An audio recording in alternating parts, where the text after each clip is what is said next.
Olá, boa noite. Muito boa noite a todos. Yes.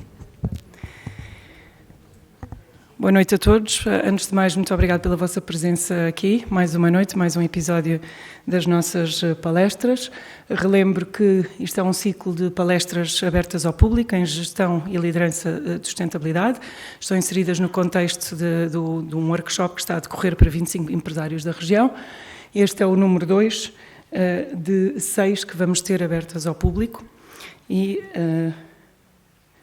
sem grandes demoras, today our talk is going to be in English. We have an English speaker. So I am very proud to introduce to you Craig Bennett from the UK.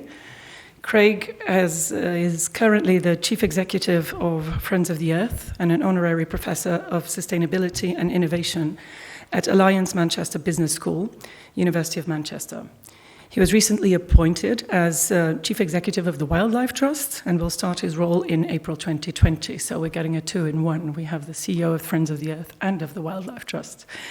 He has been described as one of the country's top environmental campaigners in the UK by The Guardian as the very model of a modern eco-general. So good evening to you, Craig. He has been listed as one of the UK's top social media CEOs, and in June 2019 was identified by Onealitica, the influencer marketing company, as the top influencer driving the debate around sustainability and financial services. Craig started as a CEO of Friends of the Earth in 2015, following 5 years as Director of Policy and Campaigning. During Craig's tenure, he refocused the organisation on its unique role of empowering communities to take action where they live to protect the planet and use that momentum to tackle the climate and ecological crises. The impact seen campaign successes to protect nature and climate, with the banning of bee-harming pesticides and securing a moratorium on fracking in England, as well as growth in the movement, including over 100 new community groups set up to fight the climate crises. Earlier in his career, Craig was Deputy Director at the University of Cambridge Institute for Sustainability Leadership and Director of the Prince of Wales Corporate Leaders Group on Climate Change, where he built the group into one of the most influential and progressive business voices in the international climate debate. Before that, he campaigned on corporate accountability, trade and wildlife issues at Friends of the Earth, and on international crime and at the Environmental Investigation Agency. I could go on for a very long time. His CV is quite impressive, but I think he's suitably embarrassed now, so I'm going to stop it there by saying that he regularly appears in the broadcast media and has had many articles printed in national newspapers such as The Guardian, The Independent, and The Huffington Post. He's a regular columnist and a member of the advisory board for the website Business Green.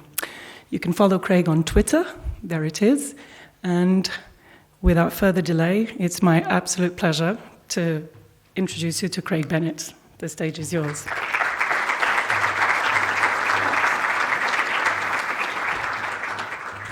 Well, Joanna, thank you very much, and thank you for that introduction. It's kind of quite embarrassing hearing some of that. Some of it I'd forgotten, actually. It was quite funny hearing it. Good evening, everyone. Thank you very much for coming out tonight to hear me talk through this, Sustainability, the Bottom Line. I have to say I was absolutely delighted when I got the invitation from Joanna to come to the Azores to do some of the talks that I'm doing over the next couple of days, and for a whole number of reasons. One, because I love sort of islands, and I'm very excited to come to the Azores that I've never been before. Secondly, because I do think this is an incredibly important topic. And thirdly, because I'm really pleased not to be in the UK this weekend for various reasons, you might guess. So, that's what I'm talking about tonight, sustainability, the new bottom line. And I apologise, by the way, that I'm not speaking in Portuguese. I wish I could. If you don't catch me, I'm trying to keep the jargon, the technical words out tonight. But if you lose me at any point, just put your hand up and tell me to speak more slowly, whatever. I'll try and do that. So that phrase, the new bottom line, is often used in business to talk about the bottom line, to mean profit, about money, the absolutely essential aspect of business. But what I really want to share with you tonight is that actually sustainability is the new bottom line, certainly for business, but actually because it's the new bottom line for society as a whole. for the whole of humanity. And I said I like coming to islands. And I really do. I get very excited about islands. And as soon as I knew I was coming, I had a good look on the map and really understood it. But I suppose the thing that gets me particularly excited about islands is the ability for you to see a clear boundary, ability to understand that's the environment there and that is the boundary in which it operates. Because, of course, you'll all be islanders if you live here in the Azores. I'm part of an island nation as well, although it's a bit larger physically. But, of course, we're all islanders, really. We're all living on this one island floating in space. And yet we sometimes forget that. We sometimes forget that actually that's even more of an island than the Azores are, of course. You know, I arrived here today from the UK, came in from outside. We don't get too many visitors from outer space. Well, depending who you read and who you believe. We certainly can't get too many raw materials imported from outer space, and we can't export much either. So actually, the environmental limits we have on this particular island are much more solid, if you like, than even those you face on an island or a series of islands like the Azores. So what I'm going to say to you tonight, and there's a lot of material to get through. I mean, I was debating, am I giving you too much tonight? We'll see how it goes. I hope not. But it is such a big topic to try and get across. But it really comes down to four things I want to say to you tonight. The first bit is the miserable bit, okay? I am going to freak you out about how we are in this climate and ecological emergency. So just do your seatbelts up, settle in, and we'll get through it together. The second bit is also quite hard. Every country, every section of society, every sector needs to do its bit. And I'll point that out. There's none of us can sit back and do nothing. There's no passes on this. So I'm going to get into that as well. Then it starts to get better. If we get on with it, it will lead to a better world. And I'm going to get into that a little bit as well. But then bringing it back to business, what I'm going to tell you at the end is that those businesses that ignore sustainability will end up going extinct. Bringing it back to that more traditional understanding of the bottom line. So let's get into it. We are in an emergency. Dramatic words. You've heard this phrase perhaps a lot over the last couple of years. Surely this is an exaggeration. Surely it's too much to say that we're actually in an emergency. Well, take us back to that. Take us back to those boundaries. Take us back to that island that I'm talking about there in space. And the fact is, we are exceeding the boundaries of that island already. So this was a piece of work that was done a long time ago now. This is done 10 years ago by a bunch of scientists led by Johan Rockström. And this was a seminal piece of work, a really important piece of work at the time, looking at how we are exceeding our planetary boundaries on various different angles. So this big one out here is biodiversity loss. So in other words, species are going extinct globally, something like 6 times, much, much faster than the background rate of extinction before humans existed. So we are facing what is called the 6th great extinction, caused this time by humans. This one down here is the nitrogen cycle, nitrogen-phosphorus cycle. And again, we see that we are completely operating that outside of boundaries. This one up here is, of course, climate change. And the others you see here is ozone depletion, ocean acidification. The good news on the ozone depletion one, you remember, perhaps those of you that can remember this 40 years ago, everyone was talking about the ozone hole. Actually, that's one of those rare ones where we've managed to push that back, and we've improved that. So we're not pushing up on that boundary quite as much now.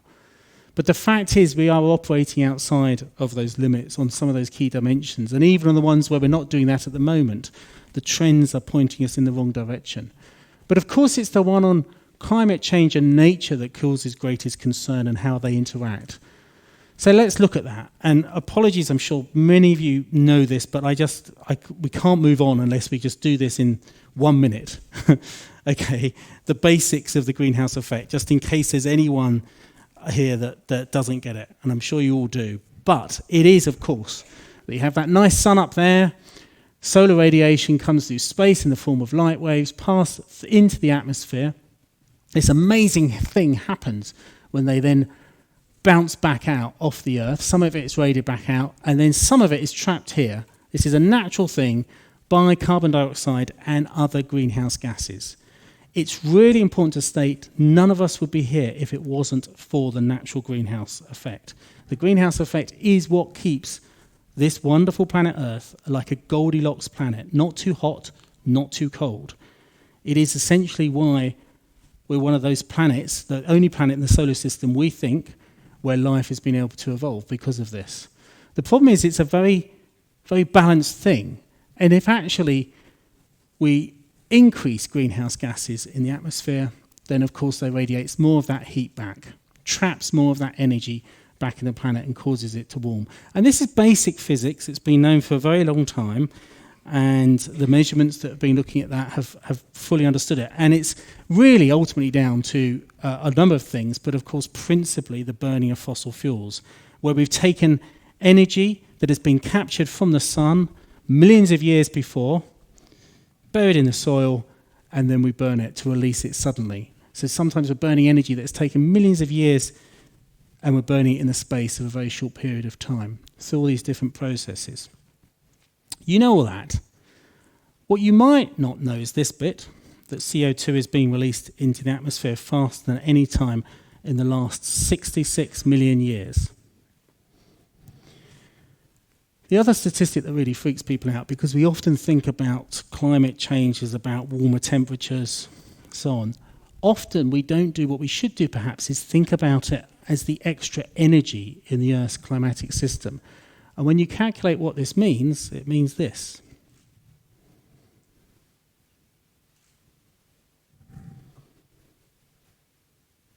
So when you have all that extra energy in the Earth system, it has an impact.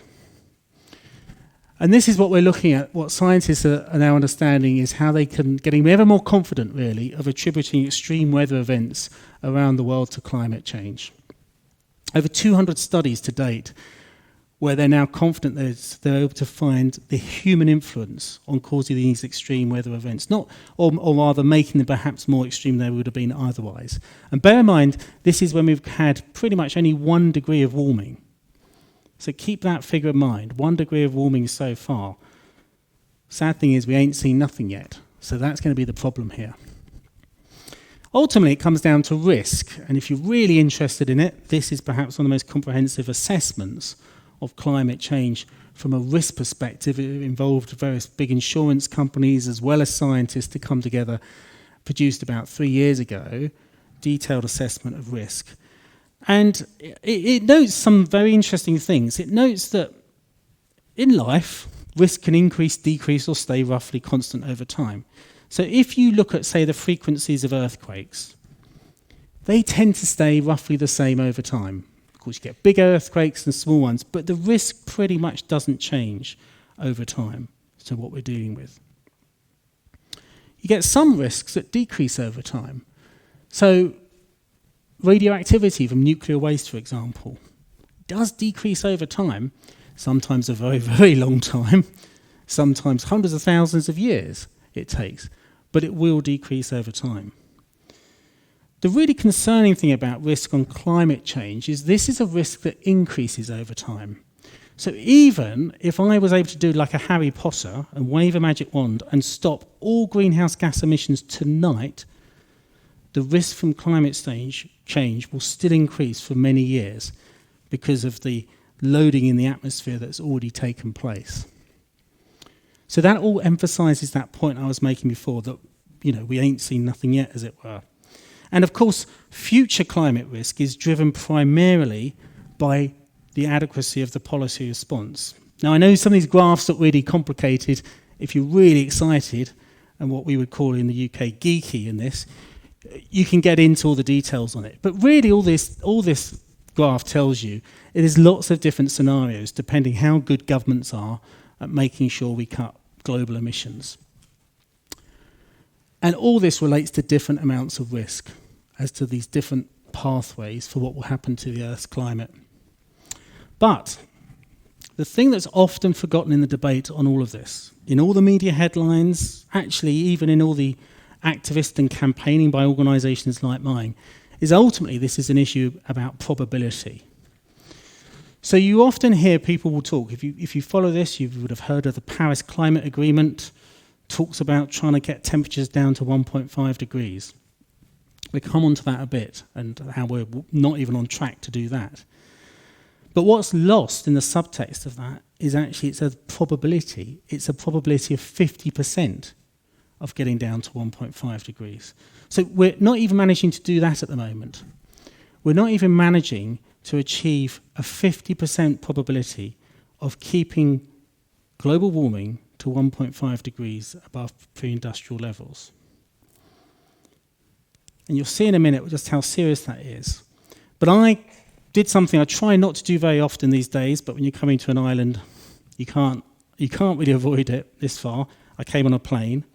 I wouldn't have got on that plane today if there was a 50% chance of it not making it. 50-50 is not a very good chance, not very good probability. And that's what the Paris Climate Agreement works to. So when we don't even achieve what the Paris Climate Agreement is doing, we've got to bear in mind, we've got to remember those odds. And the reason scientists have become particularly concerned over the last 2 years is because of feedback loops within the Earth system and so-called tipping points. The concern that if we pass perhaps 1.5 degrees of warming, maybe 2 degrees, we can't be 100% sure, that there's certain feedback loops in the Earth system that means as you get a bit of climate change, it causes more warming, and then you get runaway climate change. So some examples of this. One would be the concern that scientists have about the potential collapse of the Amazon rainforest. At the moment, most of the time, the Amazon rainforest is very good at sucking carbon dioxide out the air and locking it up into the forest. Very, very good. The concern is that if the Amazon rainforest dries out because of climate change and starts to die and has fires and so on, bushfires, then actually it starts releasing more CO2 than it sucks out the atmosphere. Similarly, the concern that in the northern permafrost, the northern latitudes in Siberia and so on, at the moment you've got billions of tons of methane locked up in that frozen permafrost. You get a bit of warming there, it starts to thaw and releases the methane, which is actually much more potent. Some scientists think 80 times more effective at trapping heat than carbon dioxide. And another one, which is quite a strange one if you've not heard of it before, but the fact that as the polar ice caps shrink, certainly the North Pole, as that shrinks and you replace ice, white ice, with dark seawater, actually that absorbs more of the sun's heat as well. So there's a number of these potential feedback loops in the Earth system. And the real concern is that if we go past 1.5 degrees, then actually you might start having these happening, and then it will become much harder to control what's happening and be able to take decisions in the future that will enable us to stabilise climate change. Now, this was the big report that came out about a year and a half ago by the Intergovernmental Panel on Climate Change, looking at can we try and hold global warming to just 1.5 degrees. The good news is it concluded, yes, we probably can, but we've got to start moving really fast on cutting emissions. Pretty much we've got to cut emissions to zero in the first half of this century, at least. The sooner we do it, the better the probability. And we've probably got to halve emissions in the next decade, globally, something like that. That's roughly what it's looking like. So that's good news we can do it, but it's a tall order. But the interesting thing to note about the UN Intergovernmental Panel on Climate Change, thousands of the world's best scientists, is it's inherently a conservative process for science, because it only ever looks at peer-reviewed scientific papers, which is totally understandable, but they take a long time to come out. And then governments can get involved and decide which ones to look at. So what you often have is you have some of the world's leading scientists produce other papers, again in scientific journals, around the same time of these, to say this is what we really meant. And this was the paper that was produced and published by 50 of the world's top climate scientists in late 2018. actually August 2018. And I don't often flash up text from scientific papers, but this paragraph here really emphasises what we're talking about. They say here, based on this framework, we argue that social and technological trends and decisions occurring over the next decade or two could significantly influence the trajectory of the Earth system for tens to hundreds of thousands of years, and potentially lead to conditions that resemble planetary states that were last seen several millions of years ago. Conditions that would be inhospitable to current human societies and to many other contemporary species. Decisions in the next decade or so. You kind of wonder why our global leaders are not talking about anything else, don't you? You kind of think, why is it that we're worrying about all these other things? In my own country, we've wasted an extraordinary amount of political time over the last 3 years on another thing that I can't even mention, rather than talk about this. I mean, it's only the world's best scientists saying conditions that would be inhospitable to current human societies. Decisions in the next decade or so. And this is what they're saying. It's emphasising what I was talking about before. But there's this nice little diagram I like, for anyone that's done pinball, you know, you'll enjoy this. Here they've got that little island, the Earth, and they're showing that that's where it is at the moment. It's down that kind of trajectory. The problem is, in terms of warming, that the real concern is if these feedback loops start to kick in, actually the planet rolls down here into this hot house Earth scenario where it warms much more quickly, very quickly, and we lose the chance to get it back to a more stabilised Earth scenario. It's a nice little diagram, isn't it? I like that one.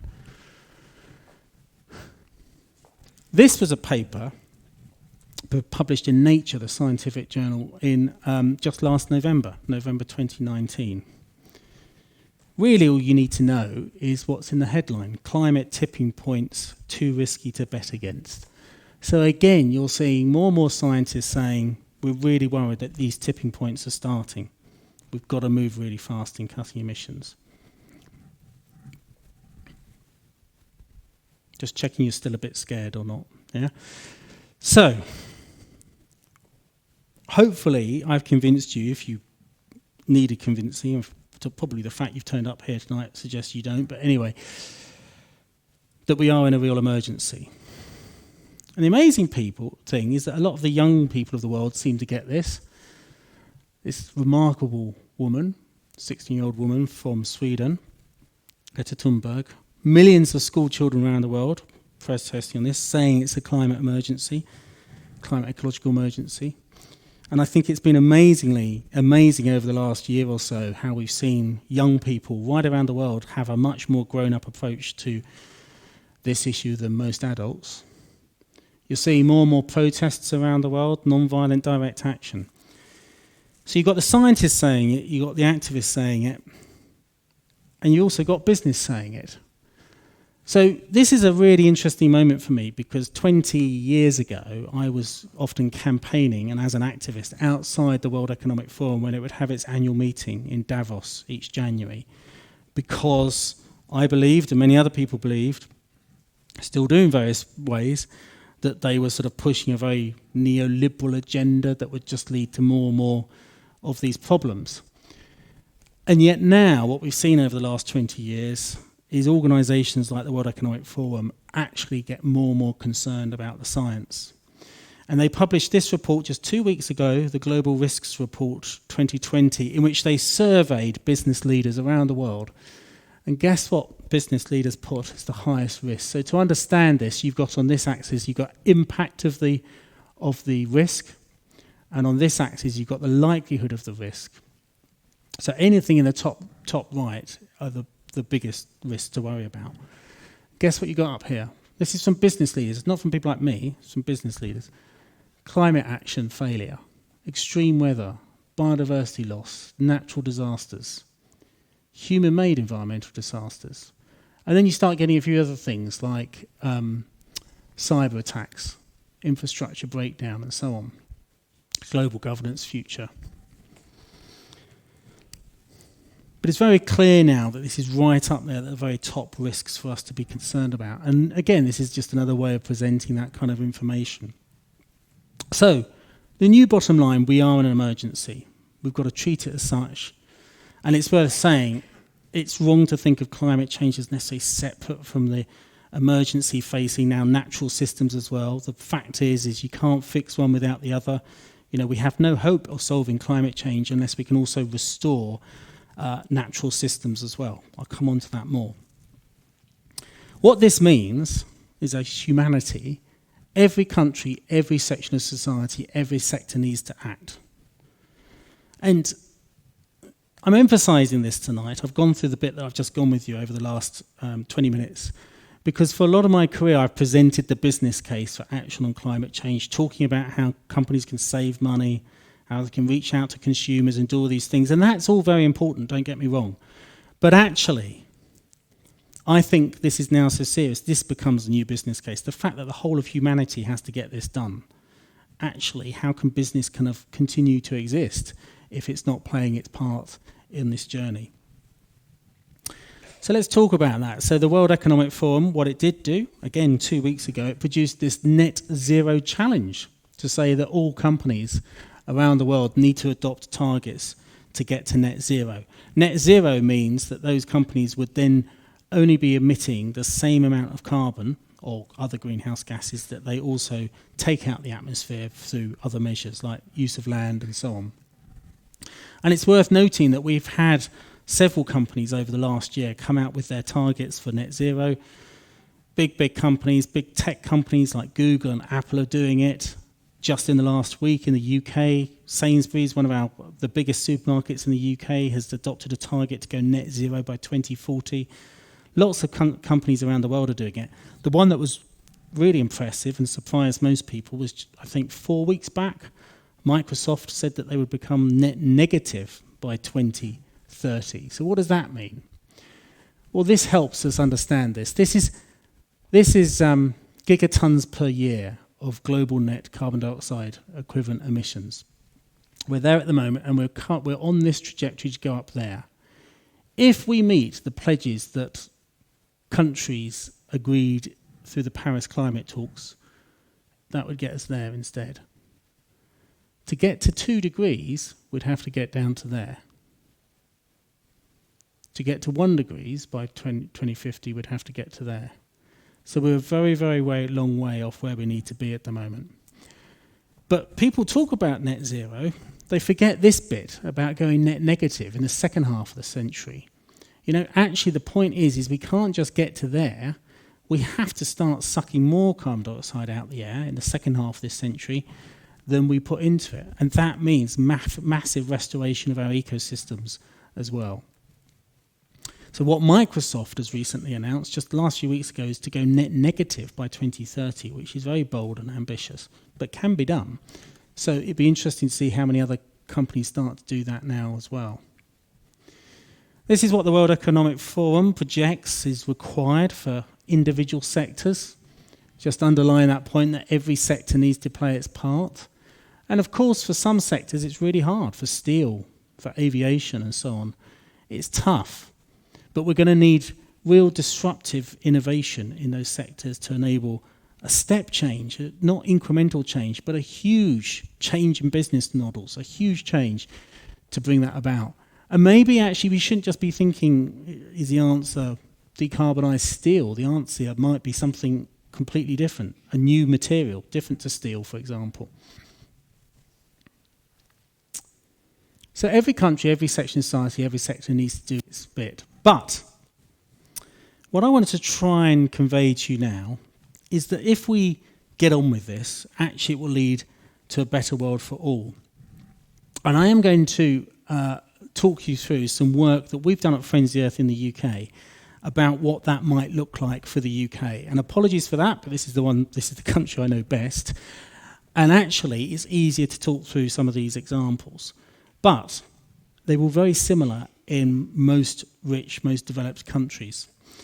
And basically, all these sort of analysts suggest that if you're going to make a really big difference, there are at least sort of 5 big sectors, 5 big areas of life that you've got to pull these levers to be able to get to net zero.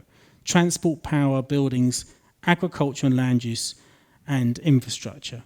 And then each rich country's got to do its bit on international justice and consumption issues as well. So I'm going to talk through a bit of those in each.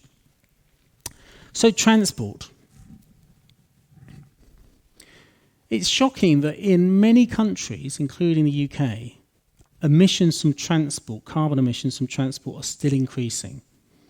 This is absolutely crazy. Certainly in the UK, it's the one sector of our economy where we're still seeing growth in carbon emissions. And it is crazy because there are real alternatives. There are alternatives that we could and should be deploying much faster. The obvious is electric vehicles. Absolutely, that could make a huge difference. If actually we stop selling petrol and diesel cars, then we could do that. And at the moment, the UK has a target to stop selling petrol and diesel cars by 2040. France has something similar. India has a target to stop selling them by 2030, which is welcome, although there's some question marks as to whether that target holds at the moment or not.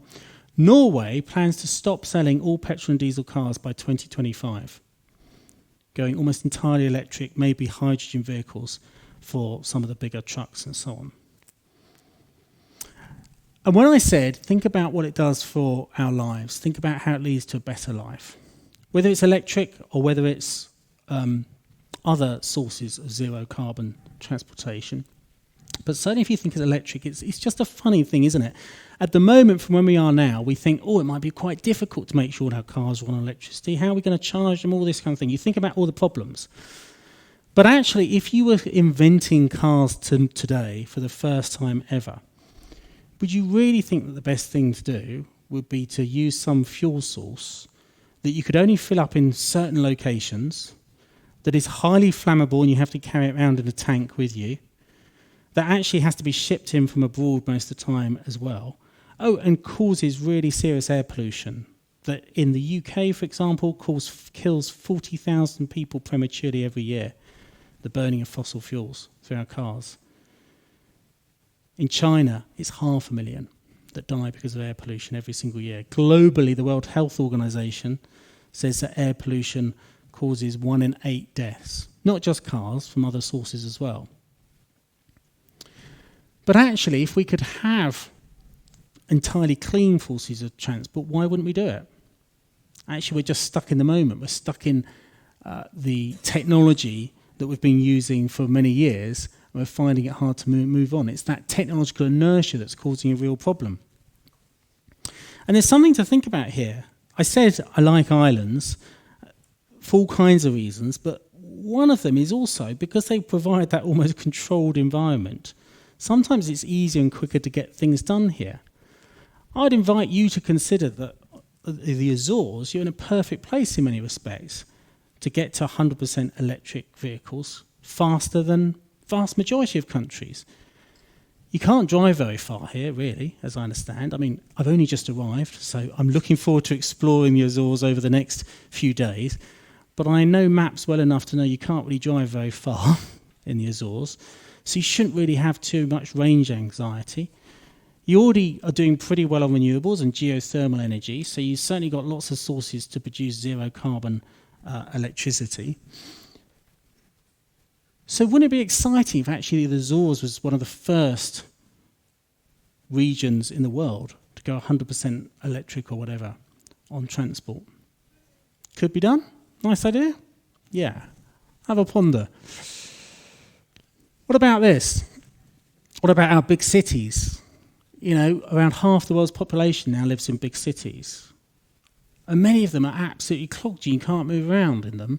While at the same time, we're facing an obesity epidemic around the world. Actually, it's very clear. If we could support active travel, so essentially a lot more walking and cycling, and if every city in the world got up to the same walking and cycling rates as, say, Copenhagen, good, isn't it? Actually, that would dramatically reduce the obesity epidemic. That would cause, it's £10 billion a year, it's estimated in Britain, that we spend because of physical inactivity. That's how much it costs our National Health Service. £10 billion a year. Actually, if we could get everyone moving a bit more, just as they travel to work or to home and to school and so on, it would help tackle climate change, but it would be good for our physical and mental health as well. And then for longer journeys, obviously, really good, cheap, reliable public transport. Cheap, or perhaps even free. Do you know there's 300 cities in the world where buses are free? 300. If you live in a city, as I do, where you have to pay a lot of money for buses, and then you hear that 300 cities in the world, including 30 in the United States, have completely free bus travel, you start to get a bit annoyed. It can be done, and the difference it makes is huge. So, if we completely decarbonised our transport sector, I want to suggest to you, what's not to like? I think we should do it even if climate change wasn't a problem, for all those other reasons. But it is, so we should get on with it. What about power? Well, again, it's one of those things, isn't it? It's a bit odd, really, what we've ended up doing, digging up energy that's been fossilised for millions of years before, when actually the great thing, if we had the technology, would be to use the energy that's delivered fresh every day. Why on earth go to all that hassle of digging the stuff up out the ground when you can actually harness it for free? And of course, when we started to see renewables at scale, and I'll talk about this a little bit more in a bit, we see them at scale only over the last few years. And lots of people, lots of sort of skeptics about renewables say, oh, well, but they cost too much and we'll never be able to scale them up. The thing about renewable electricity, the renewable energy to bear in mind, is the renewable technologies we see today are a bit like the mobile phones from the 1980s. You can't possibly compare the renewable technologies that we will have 2-3 decades from now to the ones we've got today. You know, those offshore wind farms at the moment, lovely as they are, I think, and even our solar panels as they are now, very clever, but they're really only the equivalent of that compared to what we've got coming in the renewable sector. If you don't believe me, just look at some of these kind of how bad we've been on projections on these kind of issues. Look at green energy progress. So in 2000, people were saying, oh, well, worldwide wind capacity, you know, if we really, really stretch it, it might be able to reach 30 gigawatts globally by 2010. What actually happened? Well, by 2015, that goal was exceeded by a factor of 14.5. So it's delivered much, much faster than anyone predicted. I'll tell you now, in this whole kind of solving the climate emergency debate, there's loads of people queue up to tell you it can't be done. All you have to do is just quote them this. The idea that we can predict now what we're going to be able to achieve if we put our mind to it is ludicrous to my mind. So this is really what's happened to global wind energy capacity, and I've only got the figures there to 2015, or rather I've only got the graph to 2015. It's going up and up and up even more.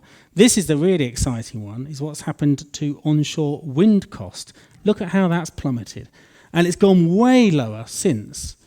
The whole fact, I'll give you an example of how we just cannot predict this. I mean, in the UK, offshore wind is a very important area now. We now get quite a big chunk of our electricity in the UK from offshore wind, I'm pleased to say. And last year was extraordinary in 2019.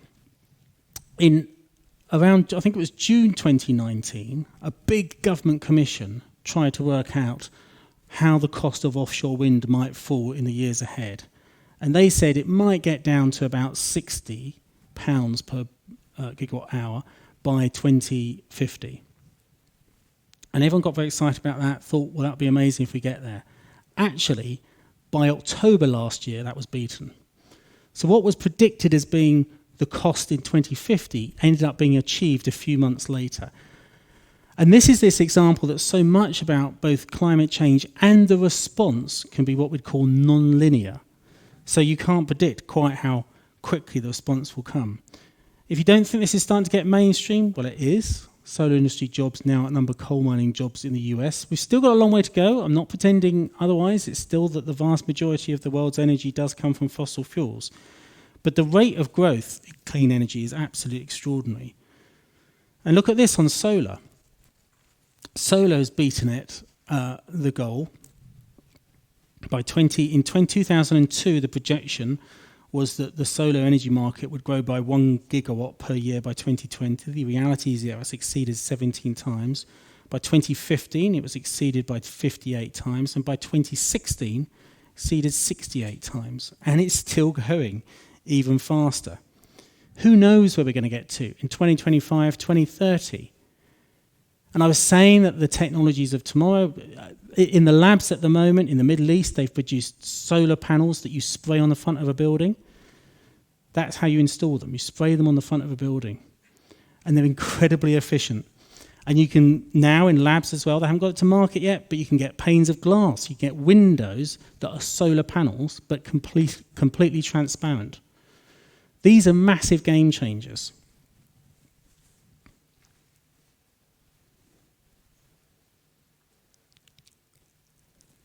I'll just let you see some of those.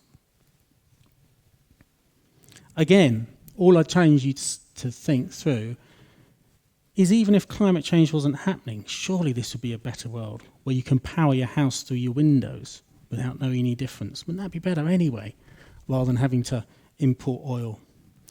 What about our buildings? Well, there's so much to say here. We could do a whole lecture just on this, of course.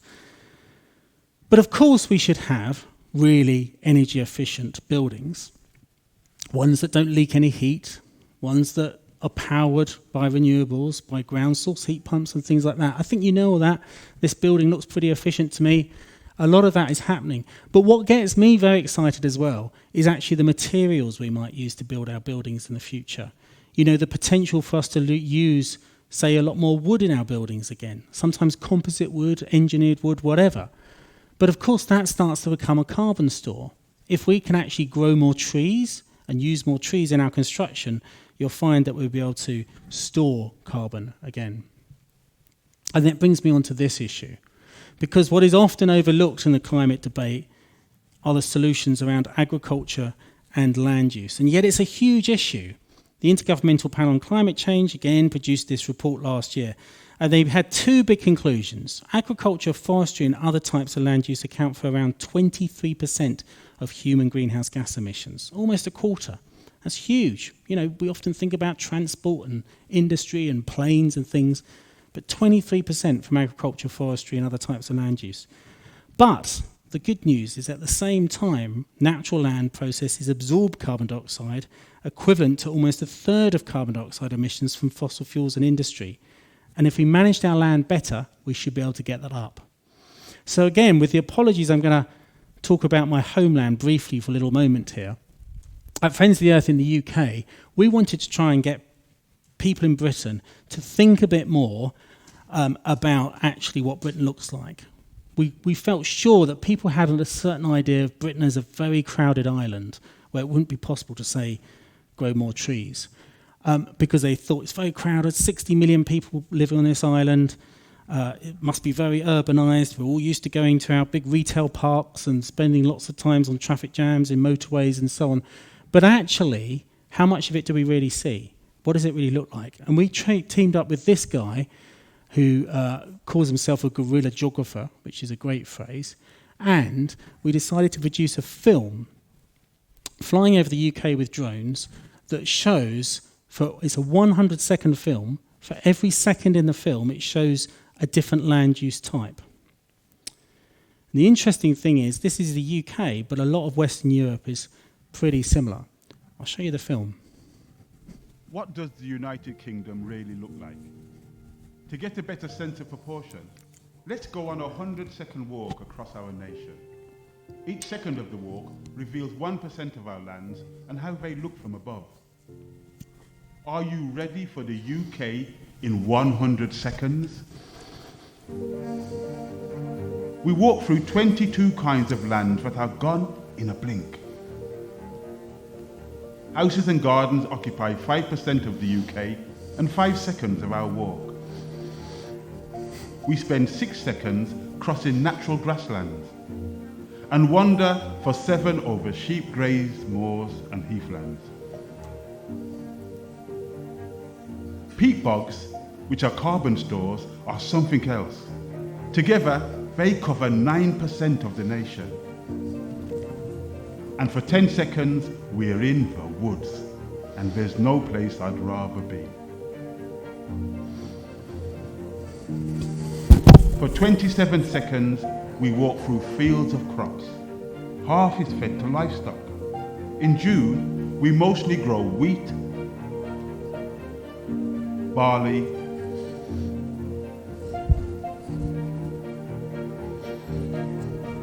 oilseeds, peas and beans, corn, oats, and vegetables. Our last 28% and 28 seconds takes us through pastures. This, the single biggest use of land, is mostly used for feeding and rearing cows and sheep. In all, at a time when more than 1 in 10 British species are at risk of extinction, do we need to rethink this mix of lands we have and how we use them? I need more trees, please. I think more nature would be greater. So what if we made more space for nature?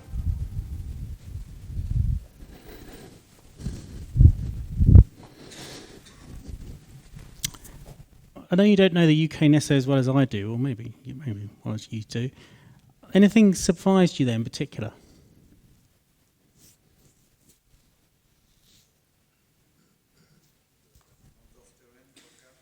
Amount of terrain for cattle, exactly. So, 28% of the UK landmass, a very crowded country, 60 million people, 28% is used for cattle. And half of all the 26%, another 26%, another quarter is used for growing crops, half of which is used for feeding livestock. So in other words, we're looking at almost coming up to half of our land is to do with producing animals. Astonishing, isn't it?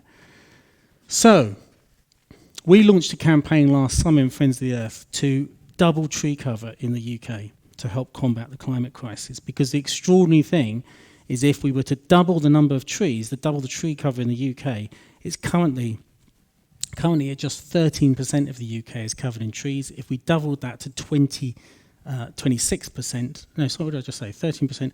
If we double that to 26%, that would still be way below the European average of 35% of land mass covered by trees. And what an amazing thing it would be. The country would look a bit more like that. That's not the UK. That's not the UK. We don't have sites like that. And we would start to restore nature, and that would be better for putting carbon back in our soils, it'd be better for our air quality, it'd be good for flood alleviation, stopping soil erosion, all these things, good for purifying our water. But that can only happen if we reduce the amount of meat we eat, which actually, from a health point of view, we need to do anyway. Now, we're not advocating everyone goes vegetarian or goes vegan, but we are saying people should eat less but better meat for the climate. And at Friends of the Earth, we believe if people could cut their meat consumption by about half by 2030, then we'd be able to double tree cover and suck out carbon out the air equivalent to 10% of the UK's current emissions, which is absolutely extraordinary. We're not going to achieve net zero unless we do that or something like that. And you might think, well, how could we achieve that on this island? Where would we do that? Where would we grow those trees? Well, there's lots of what we call grade 4, lower quality agricultural land that's currently used for growing crops for animals or for pasture around our towns and cities and in our uplands. And that's where we would do it. We found the land where this could happen. So even in a crowded island like the UK, we think we could do that, double tree cover, if you had a change of diets. So I'd invite you to think through, what might that mean for the Azores? Actually, what should the mix of land types be in the Azores? Is it given that it always sticks as it is now? I said I've only just arrived, I haven't got a clue. But it's worth thinking through. What would have to happen in the Azores for you to be restoring nature so that it is pulling more carbon out the air? Worth thinking through. And on infrastructure, I'll say this very quickly, but also to get over my guilt of flying here today, it's really important that we don't build new infrastructure that locks us into high carbon. So that's why we're opposed to building new airports. Finally, I just wanted to get to this point around international justice, because for us in rich countries, we have to bear in mind that roughly around half of our carbon footprint is associated with the things we buy, our consumption. And it's very easy for people to sort of point the finger at China and say, what about the emissions from China? But at least a third of China's emissions are associated with producing goods to send to the EU. Did you know that? Quite astonishing. So a lot of it is to service our kind of consumption. And then we have issues like plastic, huge problems like issues like plastic. You'll know, again, I'm sure, as islands, you'll be very aware of the impact of plastic on marine life and aware that the problems can be ingestion by animals and entanglement. Maybe you're less aware of the toxicological effects of plastic, and there's more and more evidence that tiny bits of plastic actually absorb and adhere toxic pollutants to them, which means that then if they're ingested by animals or by humans, and all of us ingest tiny bits of plastic all the time, actually that it could harm human health. Now the science on this is not sure yet, far from it, it's not been proved, but when you talk to scientists about this, they're very, very concerned, and I would predict that the health impact of plastics is something that's going to be very significant in the years ahead. And where do these plastics come from? Well, again, it really surprises people. A lot of people would think that a lot of it, microplastics, all come from discarded bottles and so on. But actually a huge proportion of our plastics come from car tyres. Billions of pieces of plastic shed on car tyres all the time, because car tyres are made up of rubber and plastic. So again, another reason to reduce the amount of cars on the road. But why am I talking about plastic here when I was talking about climate change? Well, because guess what plastics are made from? They're made from fossil fuels. And the fact is, if we're going to get out of fossil fuels, we've got to get out of plastics made from fossil fuels as well. Because under some predictions, if we cut our carbon emissions, as we should from various other sectors, but plastic keeps growing the way it's projected to, by some estimates, around a quarter of our carbon budget, our carbon emissions, will come from plastic in the years ahead. So I want to finish on this point. Hopefully what I've done tonight is really impress on you that there is huge change ahead. It's got to happen. We've absolutely got to change the way our global economy works. We've got to change how our society works. And if we do it right, it will lead to a better life. So what does this all mean for business? Well, very simply, I would argue that businesses that ignore sustainability will go extinct at some point this century. I've often said, I've presented on this topic for many, many years, and I've often sort of suggested that a deep corporate response to sustainability requires action in 7 areas. And in all of these, deep action, there's good business arguments to do it. So business operations, if you can save energy, if you can cut carbon, actually, of course, you can save the amount of money you're wasting on that energy as well. That's obvious. You can avoid pollution fines and so on. Products and services, if you make your products and services much more efficient, if you can improve your supply chain management, that can make a huge difference. Did you know the American retailer Walmart saved millions and millions of dollars each year just by talking with its suppliers about trying to cut the inch of empty space off cereal boxes? Because a retailer that size, they can fit more boxes in all the trucks, they can put more on the shelves, takes up less space. There's a good business case for doing it, although it was originally concern about the climate that caused people to notice it. Around staff recruitment, training, engagement and rewards, there's more and more evidence that actually companies that are seen to be leaders on sustainability matters find it easier to both attract, recruit and retain staff, particularly when you're talking about younger generations and the staff you need for tomorrow. Knowledge management and reporting. Obviously, it's important for any business to get the metrics of this right, to be able to actually quantify and put targets in place on what they're trying to do to achieve sustainability goals. And communications, making sure that both the internal and external communications and stakeholder engagement is very good. None of that will really surprise you. It's the last two that I get much more interested about, which is that I would suggest every single company, big or small, local or global, has to think about its business model and business strategy, and to think through, is its business model and business strategy compatible with moving to a sustainable business model?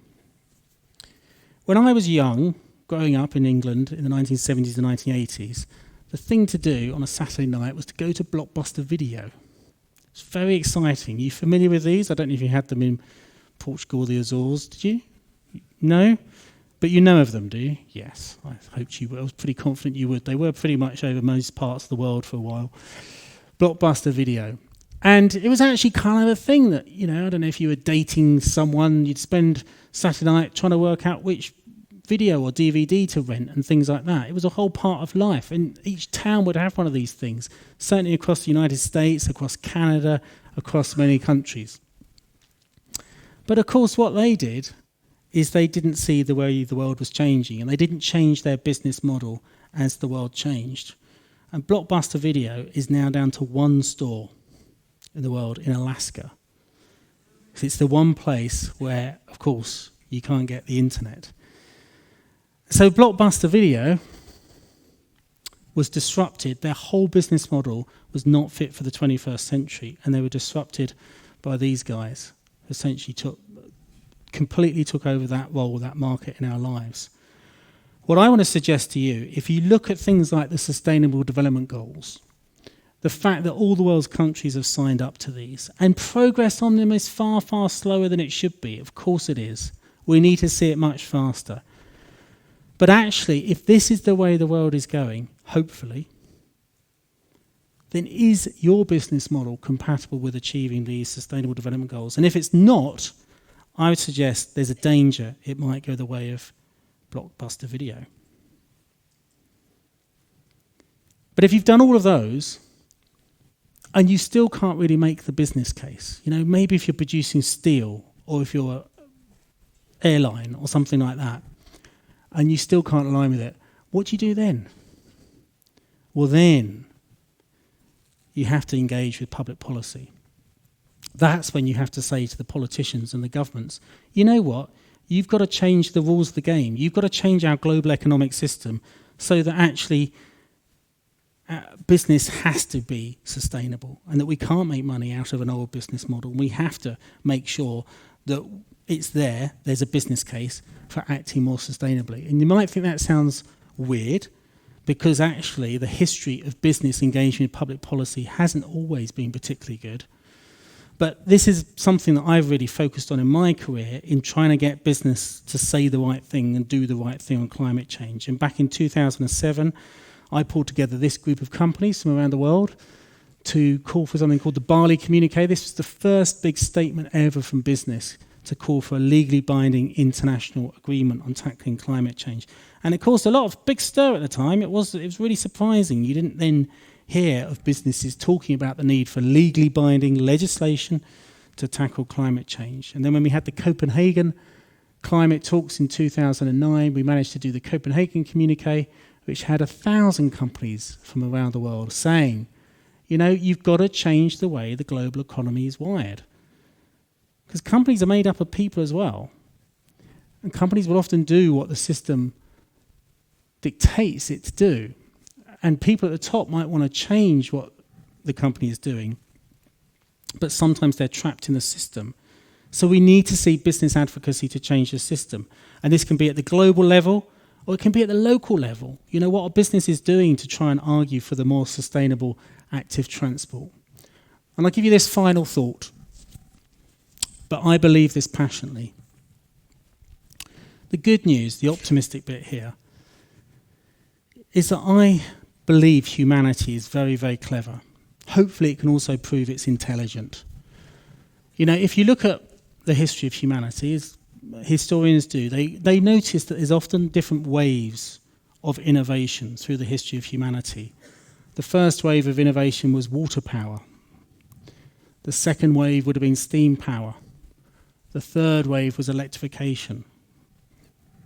The fourth wave was the space age. The fifth wave we're going through now, or we have done over the last 10 years and still going through now, is the digital world. But I want to suggest to you that maybe the next step of human progress actually is that we learn to live fairly within environmental limits. 8-9 billion people learning to live fairly on this planet. That's what I want to believe, and within environmental limits. And I want to believe that because I don't know what else it is. Because according to that scientific paper I flashed up earlier, if we don't do that, if we don't make this the next wave of innovation, sustainability, then actually maybe our civilization is going the way of previous civilizations like Easter Island. So I'd like to offer you this thought. As a bunch of islanders, perhaps you have a unique opportunity to show the world how to do this. Perhaps you have a unique opportunity to actually help show humanity some of the ways to that next step in human progress and that next new wave of innovation of sustainability. And if you did, you'd be helping out this big island as well. Thank you very much. Happy to take some questions.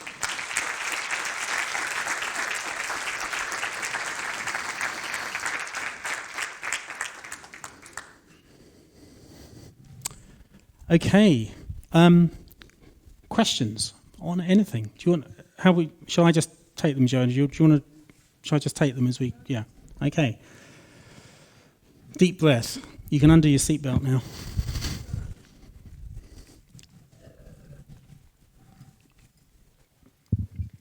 Hi, Craig. Hi. Welcome to the island. I understand you just arrived, and today the day is very foggy. You probably had not the chance to look around you. I was impressed to learn that the UK has almost 28% cover for pastures. I should prepare you to learn that you'll see that from the last assessment here in the island, our cover for agriculture was over 60%. And a very big chunk of that is indeed pastures, because dairy industry is very big here in the island. Anyway, regarding my question to you, you look like you're very well traveled, and I wonder, from being around the world, what is your sense of how willing are countries in other continents besides Europe, how open are they to taking this sustainable approach, or a different road than the one we had taken, and that brought us here to the actual state of things? Yeah, well, it's a very good question, and I would answer it by saying it's always a mixed story. You know, in any city, in any region, in any country, you can pretty much find people doing excellent things on this agenda and people doing some really dumb things on this agenda in every kind of country. Norway is often cited as I've mentioned Norway tonight. You know, Norway has some brilliant actions on this. Very good on renewable energy, very good on moving to electric vehicles and various other things. But it's also still really excited about drilling lots of oil out of the sea around the Norwegian coast. America, you might think the US, it's appalling, Donald Trump doesn't care about climate change and so on. But at individual company and city and state level, there's some really exciting things happening in the United States. And in fact, actually, it was when Donald Trump announced he was going to pull out the Paris Agreement, it was the next day that hundreds of American companies and individual city mayors said, right, well, we're going to sign up to it and we're going to follow it anyway, which is really amazing. But I sense some of your question was also worrying about poor countries in particular, but we know that there's those kind of real challenges. So then let's think about China. Again, obviously, yes, there's still some very worrying things happening in China, still building some coal-fired power stations and so on, but actually much fewer than they did. And there's a lot of indications that I think the Chinese government is taking sustainability issues much more seriously than it once did. There's been a huge investment in renewable electricity in China. There's lots of very exciting things happening in China, particularly also even starting to look at issues around protecting its soils and so on. So there's some good stuff happening there and some not so good things happening there. Again, in India, some really exciting things happening about renewable energy and some really poor things as well. So in each country you find a mixed bag. I think what's going to make a real difference is when the moment we start to see some countries really see the benefits of moving this approach. If actually some of the things I was talking about tonight, when it becomes very clearly better for people's lives in so many ways, then that's when you'll see more and more sort of alignment behind getting with it. And it's like on renewables, the cheaper they get, the more people will use them, whether they're signed up to this agenda or not. So I think it's happening. I wish it could happen much faster. There's a whole kind of interesting thing about this debate, this issue, is that if you look at it compared to so many other issues of technological change and social change and so on, actually sort of the raised awareness and response to sustainability concerns is incredibly fast. Incredibly fast. The reason we feel anxious is it's not fast enough. So, and we've got this horrible ticking clock coming in the opposite direction, really. That's what makes us anxious. But I mean, there is loads of evidence of many countries, if you like, leapfrogging certain technologies and going straight for the cleaner technologies rather than the dirty ones. But it all needs to happen even faster, everywhere. Another question or comment? Joanna. Yeah, so I just wanted to pick up on what Louise was saying. 60% of our land cover is down to pasture for milk production. So how do you transition from that to a kind of sustainable agriculture? How do you change that on a cultural level?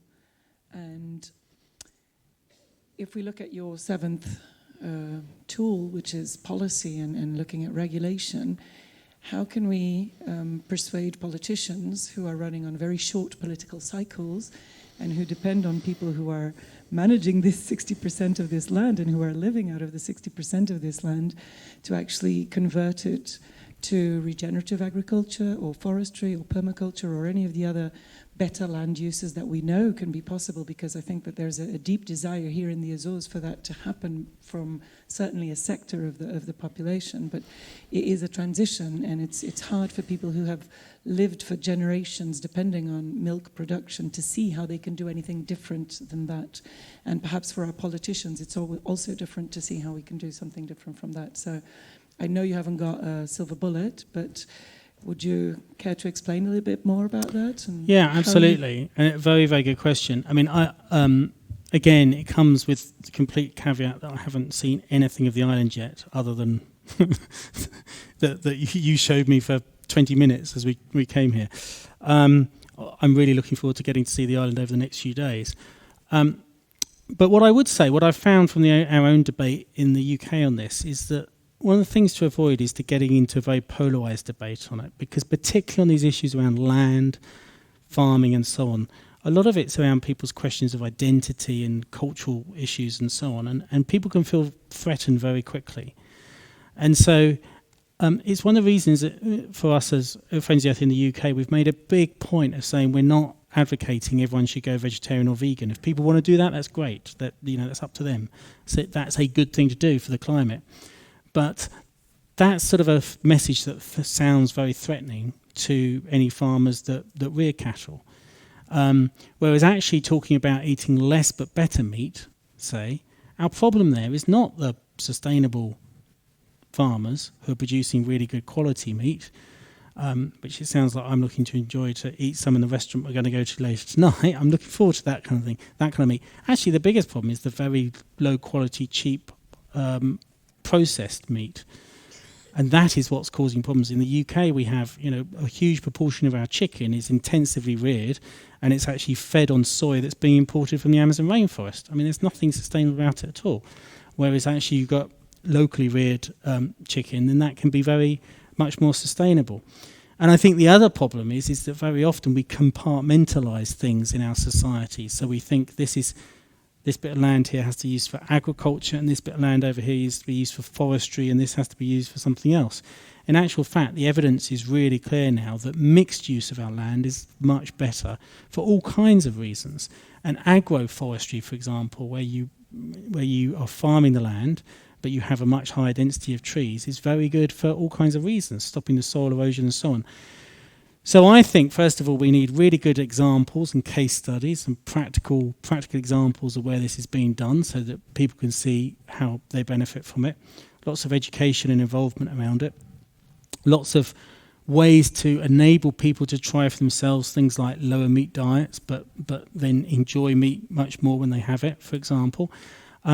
But in terms of the politicians, it's the same old thing. It has to be that everyone gets active. You know, when I said that every sector, every bit of society has to act on this agenda, all of us should try and do something to help solve the climate and nature emergency. We don't all have to be Greta Thunberg. You'll be relieved to know, perhaps. But all of us can take a little bit of action in a community that makes sense to us, in our workplace, in our local community, in our local society, or whatever makes sense to us, to try and raise these issues and to try and build the political support for the much bolder action. And then we'll get there. It's like a snowball rolling. The more momentum it builds, the quicker the change will happen. And the one thing I am confident about is the change on this is kind of non-linear. The political change is non-linear. We've even seen it over the last year or so. I mean, it's like it's gone. There's been this wave of interest and concern over the last year or so that I would never have predicted was about to happen. So that's how it will happen, and that's how I think you can then build that. Getting active, coming together, campaigning, getting active, showing examples, reaching out to people is the way that change happens.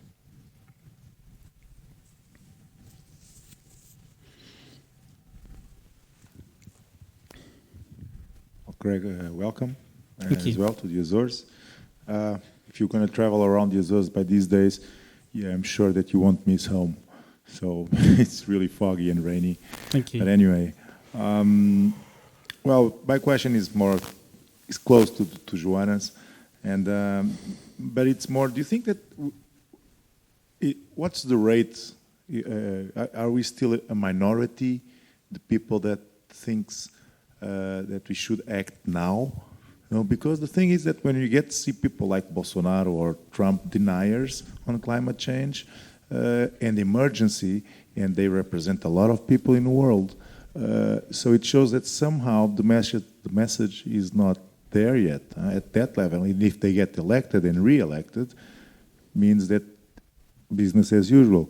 So what I understand from your words is that the message is coming bottom up, not top down. Because it looks like it's the companies and the people that we are getting our thoughts and concerns higher and higher, and it looks like the first ones will be the last ones. The ones that should be the first are the last ones to understand and to react to it. So do you think we are still a minority, or how fast this minority is growing, and when is it expected that we stop being the minority? This is just a question. Yeah, I mean, look, the first thing I would say is I think it would always be impossible to answer that question, because it's not a binary thing. It's not that you will have some people that are really passionate about it and very active. You'll get other groups of people that believe it and are concerned but don't do very much, and then you got there's kind of Donald Trumps, and you got everything in between the two. So it's a big range, and it's not necessarily about just whether we achieve a majority or we're a minority. It's about how active and how sort of political dynamics can occur. Sometimes you can get big political changes happen because a relatively small minority are very effective, so that can actually happen. What I would say, I mean, I've been alluding to it tonight, but if you look at the history of social change, it never really happens in a nice linear way. It's not like people kind of will campaign for LGBT rights, or campaign, in the UK, say 200 years ago, for the abolition of slave trade or something, and it's just like it built the support for it, then it suddenly happened. Actually, you get a surge of support and concern about an issue, and actually because of that, then you get the pushback. So in England 200 years ago, it was really only when the anti-slavery movement was being successful that a pro-slavery movement formed and reacted against it and started to make all these arguments that if we ban the slave trade, then actually that will harm Britain's competitiveness and things like that. Actually, very similar arguments that are being made against action on climate change now. So, in a way, if you look at that, if you what you want to do is make big change happen in the world, you can't get round the fact that there will be pushback and you'll get a surge of support and then you'll get disappointment. And it is like watching waves coming in on a beach. And you might do really well on one thing and then another one goes out, and another one comes in and another one goes out. That's just how change happens. And one can be going out at the same time and another bit going in again. Our job is just to make sure that overall the waves keep going higher up the beach each time than they did before. And when they go out, they don't go as far as they did before. And finally we get to the high water mark of the change we need. But there will be disappointments and frustrations along the way. But eventually, hopefully, if we keep pursuing, we'll get there. That's the best I can offer, I'm afraid.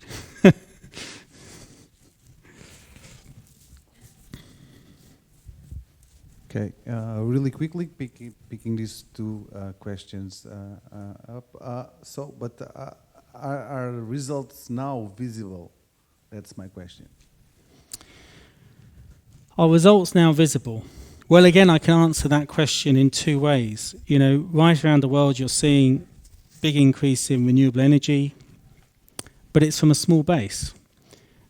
But we are seeing some impressive things, like many European countries, it's now renewable energy is getting to a very significant level, which is very impressive.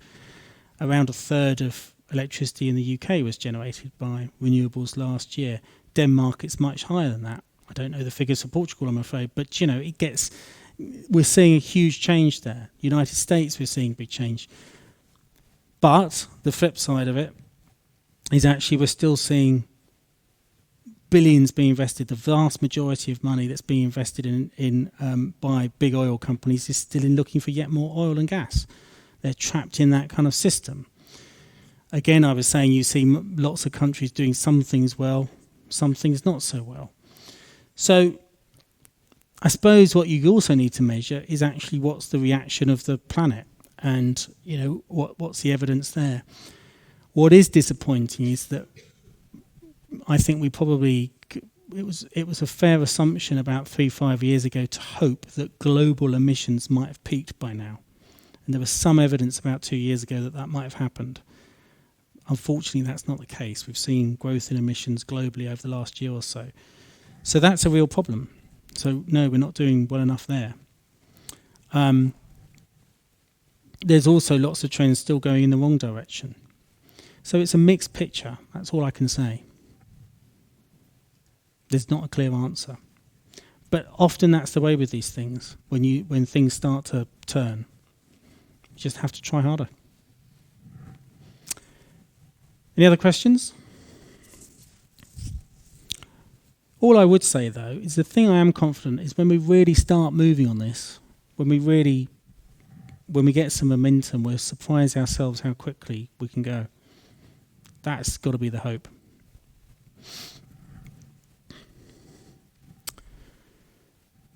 Any other questions? Is that... no, one more.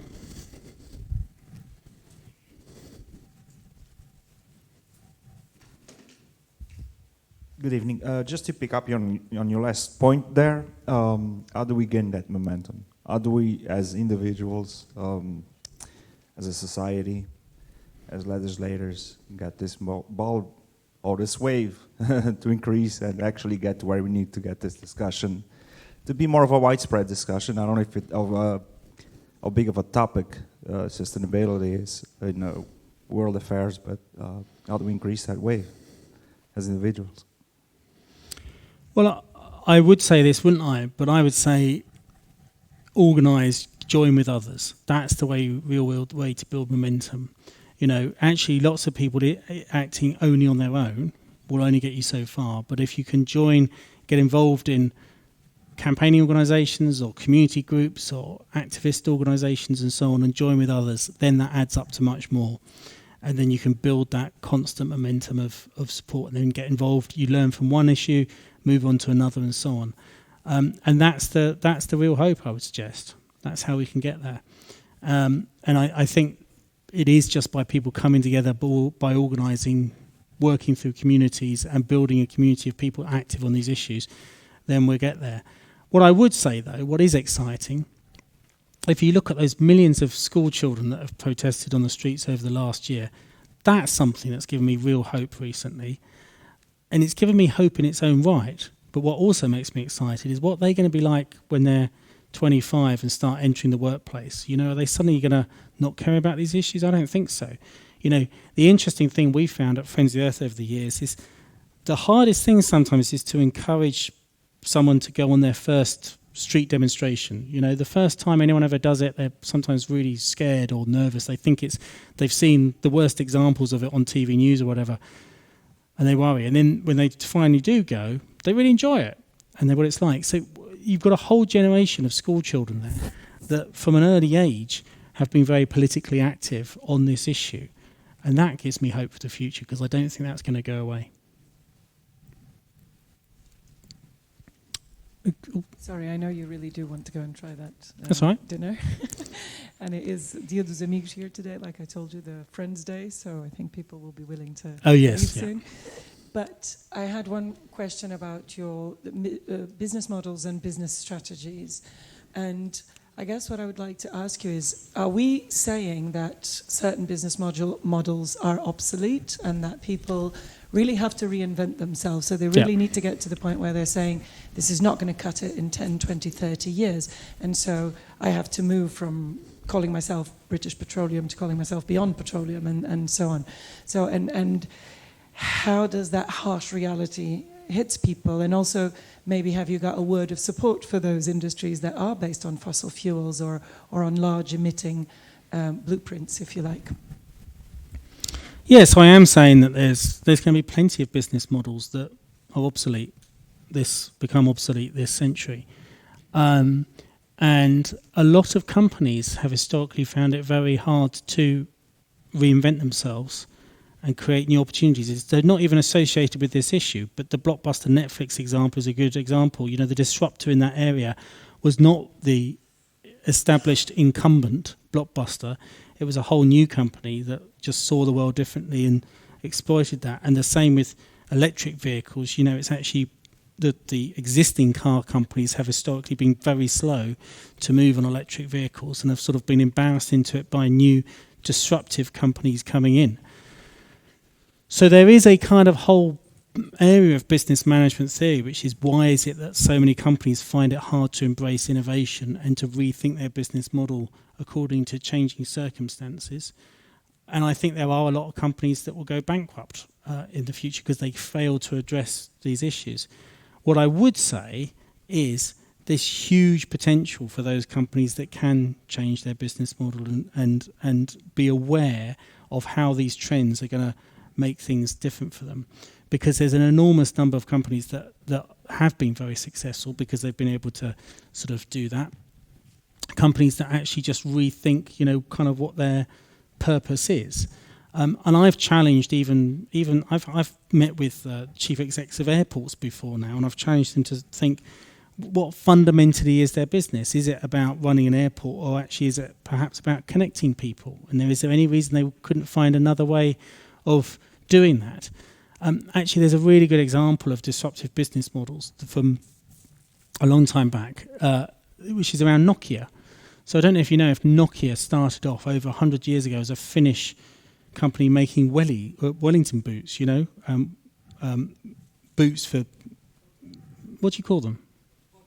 Yeah, okay. And it was making those, and then it sort of diversified into cables and things like that.